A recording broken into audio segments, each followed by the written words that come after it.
I'd like to now bring on the directors, the co-directors of this incredible documentary tonight, winners of this year's Sundance Special Jury Prize.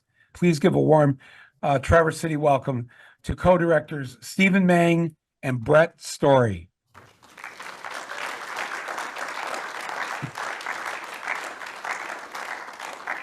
Hey everyone. So nice to see you all and Michael, so nice to be with you in Yeah, conversation. thank you so much for having us.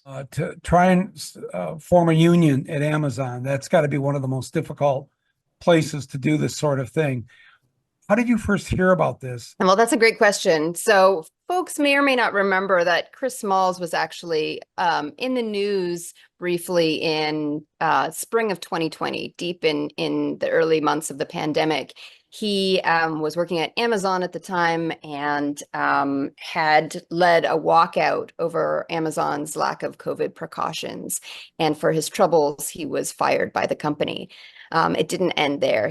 After he was fired, he filed a complaint, but also there was a leaked memo that made it to the press in which he was dismissed as an activist, as someone to take seriously by top company brass because he was, quote, not smart or articulate. So this became a news item. There was a lot of attention being paid to essential workers, arguably maybe not enough attention being paid to essential workers, but certainly a recognition that there was a kind of irony at play, that these workers were risking their lives and being also forced to work for, while also earning low wages. We connected as a team, our producers specifically connected with Chris shortly after that, and we're very interested in him and wondering what he was going to do to sort of step up the struggle. But the film really came into being in sort of early 2021 when there was an attempted unionization effort in Bessemer, Alabama. And unfortunately, that effort failed. It had gotten all this attention, all eyes were on Bessemer, and a kind of recognition, as we all know, that this is we have to organize Amazon or bust. I mean, the union movement, the labor movement can't succeed without organizing at companies like that. And in the wake of that loss, Chris and a small group of folks, many of whom you see on screen, decided to form their own campaign effort, unionization effort. And we just jumped right in. We said, like, this is an opportunity. We've already got a relationship with everyone. We've been paying attention to what they're up to. And we understood pretty, immediately that that it was going to be more than about whether or not they'd win. We didn't even know. We didn't just not know that whether or not they were going to win. I think there were large stretches of time when we thought they wouldn't win. But there was the effort was really striking to us, and we decided to jump all in. Amazon was holding out a big carrot to New York City like a couple of years ago, maybe 3 years ago, where they were talking about it was going to be a huge hub for Amazon, not just a warehouse. Like, it was a big friggin' deal, but there was a lot of opposition to it. And then one day Amazon just pulled out, and it shocked New York. I don't know if did they decide to go someplace else. I can't remember if they took it I mean, somewhere. warehouses has been popping up all over Maspeth and the Bronx. They failed. There's a lot of public pushback, which was an early sign that it was possible to leverage collective power against a corporation like Amazon. But it has to be a consistent kind of power, as we know. Right, right. I mean, the other thing is that they always sell these sites as like a huge boon for jobs, but I mean, as the organizers that we followed demonstrate, these aren't permanent jobs. These aren't secure jobs. These aren't jobs you can raise a family on. And there's so most of the pushback to these facilities is about also um, responding to the kind of misinformation that often gets used to justify these huge facilities that don't actually bring about necessarily a ton of businesses, but do bring about a lot of pollution and suck resources because they're also usually getting tax credits when they build them. Yeah. Also, this last year or two has been a great time for unionizing. So many places have uh, formed unions, or they've got enough cards signed and then the companies do everything they can to try and even after there's a vote, so that there's no deal. How is that going right now? I know there's at the end of the film you have a little chyron there that kind of says where it was whenever you finished the film here earlier this year. But I'm just curious, where are things now, and is everybody still trying to get along? Well, I mean, it's interesting, right after the election victory, Amazon filed a set of 25 objections to immediately try and invalidate the victory that the ALU had won. Two of those objections involved our film team, citing that trying to make this bogus claim that the ALU had hired us to pressure workers into voting against Amazon in favor of the union, and basically said that we were going around threatening workers. I mean, they put up photos of us. There was a photo of me holding the camera out in the parking lot, and all of those objections got dismissed. And it was like an early sign that despite an election victory, corporations like Amazon are going to do everything in their power to continue to delay. And so what has happened since the victory has been this very aggressive kind of delay tactic, also continued efforts to dissuade workers from continuing to support the Amazon labor union. One of the things that I think is important to remember is that this 150% turnover rate is a very real threat to organizing. Even after an election victory, organizations like the ALU need to kind of keep that pressure up and show that they have the same broad support. But when an entire warehouse of workers is being flipped every 6 months, either being fired or quitting, that presents a very interesting challenge for anyone trying to organize Amazon, because this is their business model, to get people out the door and create sort of a highly disposable workforce. And so this second phase of organizing, which requires pressuring Amazon to come to the bargaining table, is a really, big next question. That it really is going to call upon public support. How do other larger unions, thankfully Teamsters have come around now to affiliate, but how does the broader public also support this idea that workers at Amazon, workers across the country need that continued pressure in order to pressure corporations like Amazon to come to the table. Otherwise, we've seen companies go 7 years without bargaining a contract. Wow. And this isn't just Amazon, of course. I mean, we're in this moment of a kind of resurgent, labor movement nationally, but internationally as well. And a lot of the organizing is happening with new groups of people, young radical organizers, worker to worker organizing. And those, there's been a lot of great successes. I mean, Starbucks is a huge one, as well as Amazon, but those are under-resourced groups, right? So they're making these gains maybe despite some of the inertia by the national unions. And I think we're also in a moment where maybe some of these national unions are coming around and realizing that to scale up and to get to first contract, we're going to need their backing as well. It seems like the federal government, more so than any time I can remember, has been very active in trying to protect the rights of workers who are trying to form a union, who are being bullied, who are being stopped every step along the way. So I think this administration's NLRB, National Labor Relations Board, the FTC, the Federal Trade Commission, Biden's appointee, Lena Khan is her name. I don't know anybody saw her in Jon Stewart a month or so ago. Like there are real advocates that are fighting for working people, for consumers, within this administration. And it was funny. There was there's been this kind of excited, happy week for liberals and Democrats. It's like it happens once every 30, 35 years. And so we're in that week right now, I think. I'm still feeling it somewhere. But there was a guy, the guy who was a co-founder of LinkedIn this week, and gave Kamala Harris a $7 million contribution. And he was asked, well, what are you expecting in return for that? And just so bluntly honest, he says, well, we don't like the head of the Federal Trade Commission. She's trying to break up monopolies and and trying to do stuff. And we would hope President Harris would get rid of her.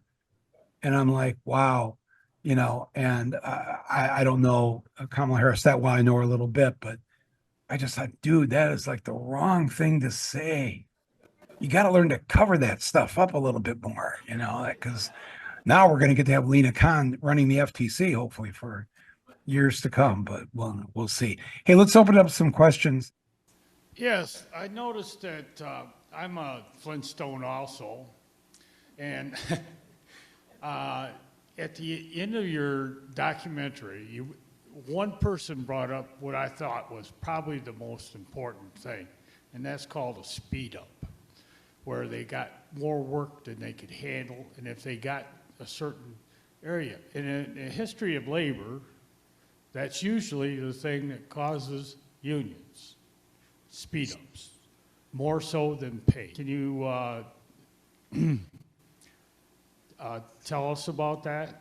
Yeah, I mean, the productivity quotas are a very real thing. I did this kind of like 7-year deep dive into NYPD whistleblowers, these Black and Latino officers who were complaining about the discriminatory policing practice in New York City. And one of the things that was alarming to me was that there were several very familiar experiences that these officers who were being pressured to target their community for numbers, with tickets and summonses and arrests, was very similar to the pressures that Amazon workers and workers across the country are feeling. That, there was a very unrealistic, inhumane productivity quota.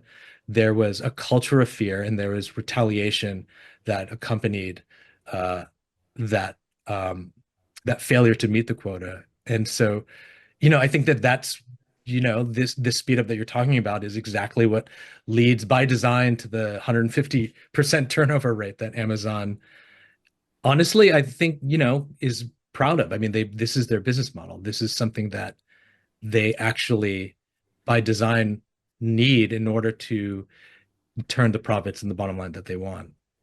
Are you aware if the ALU has made any progress at the Staten Island facility as far as some of the goals they had wanted to attain? Is Chris Small still running the union? I mean, we actually have some news that I think is public as of today that we can share. So a couple of big things that have happened. Steve alluded briefly to the fact that in June, the ALU decided to affiliate, by overwhelming majority, voted to affiliate with the Teamsters. And Teamsters, I mean, as you hear in the film, there's some frustration that the Teamsters have talked a big talk for a long time, but never actually succeeded in organizing an Amazon facility. But they have, under new leadership over the last couple of years, really committed themselves to organizing at Amazon. And it's also really clear that we all know getting to a first contract is its own chapter in the life of a union, and is different from getting a population of workers to agree to unionize in the first place. So it's been really hard for all the reasons Steve has mentioned. That the company has delayed and could keep doing that. But we think that this affiliation is good news, because the union's going to have all of the money and support of the Teamsters behind them as they get to first contract. And then there were also elections that were the outcome of which came out today around the new leadership for the ALU. So I don't know if you want to talk about that, Steve. Yeah. So after at the end of the film, as you probably picked up on, there was a splinter group that formed. It was the Democratic Reform Caucus, and that comprised of a group of core organizers who were worker organizers. And just recently, as of today, election count came in that actually brought into power a new president. Chris was actually not able to run again as a non-employee. And so one of the organizers that you see in the film, Connor Spence, he ran, and him and his group from the Democratic Reform Caucus have won. And so they will sort of be the next chapter of organizing that we see at Amazon. interestingly now with the support of Teamsters and a very large organizing and strike fund. So I think that there's a fascinating set of developments to come over the next couple of years. Connor is the person, if you don't remember which one he was, there's during the final sort of victory press conference scene, we cut away from Chris's speech to someone on the phone with the ALU's lawyer saying, okay, the work is just beginning. And that person that we see is Connor, and he was elected president today.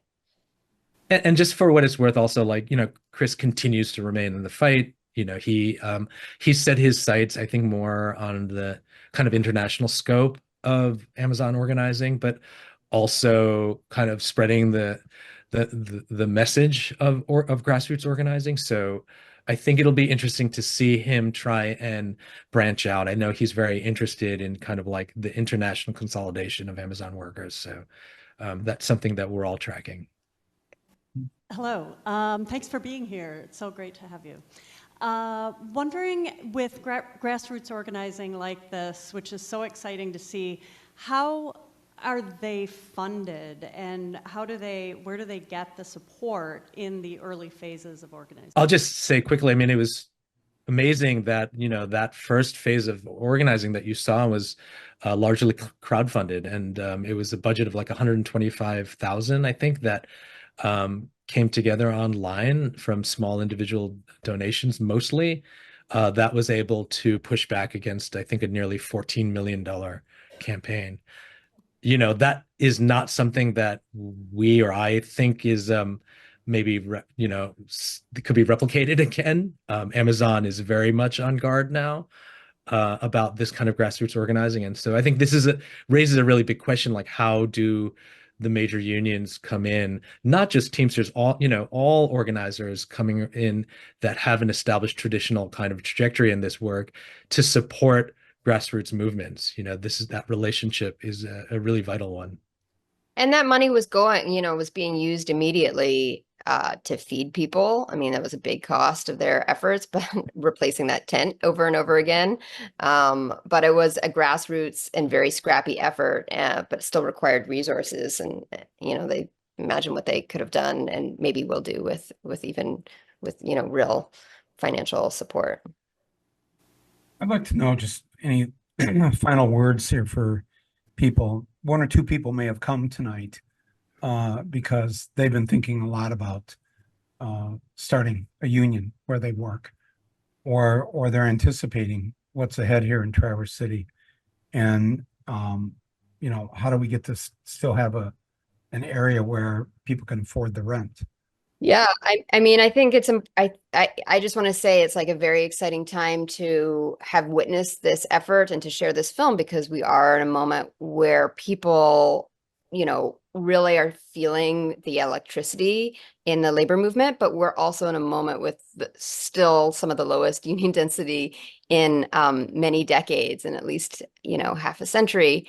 But I just think it's, there's a reason that Amazon didn't want them to win at JFK 8, and that's because unions are contagious. Organizing is contagious. Like one Starbucks, shop in Buffalo, New York lit a fire, and now there's a couple hundred. And I think that that's really exciting. I think one of the things that was important for us to see and to share with people was that this is a group of people that may not in their own lives have felt like they had immediate experience with a union ever before, or even seen their parents be part of a union. So they didn't know it was possible, but then they proved to themselves that it was possible, and now they're proving to everybody else that it's possible. And it's really the only way for people to get better working conditions, dignity, secure livelihoods, pay their rent, as you say. You've witnessed a lot of things, and I think that maybe any just final tips that you would have for people to say, hey, if you're thinking of doing this, these are good people to contact. The Athena Coalition, this is a very broad base collective of union organizing across the country, and it's a great sort of like Rolodex of local organizing efforts. And I would say, like simply like maybe on a more human level, to just like to own that belief that things can change and should change, right? I've always loved that Bell Hooks quote that change happens when people become unashamed of their own discomfort, and that the embrace of discomfort can be a catalyst for change, right? That's what we witnessed with the ALU. We watched them try and survive and push forward this belief that things should and could be better. And that in itself was an act of resistance to come together and talk about these problems that were defining them and sought to oppress them. And then furthermore, to kind of like take these steps to kind of reorganize their lives and become organizers.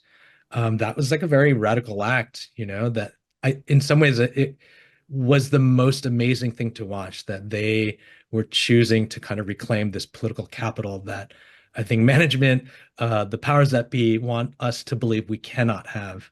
And so then to kind of do that with a belief that this is important, this matters, and the world should see this and understand what we're going through was a really inspiring thing in so many ways for our team, for the workers that have been coming around and talking to us after the screenings. So I would really take that. I take that message to heart as well. Stephen and Brett, thank you so much for this. Please make more movies. Are you guys? Yeah, thank you. All right, everybody. We'll see you next week. Take care. Thank you. Thank you so much. Thanks so much. This has been great.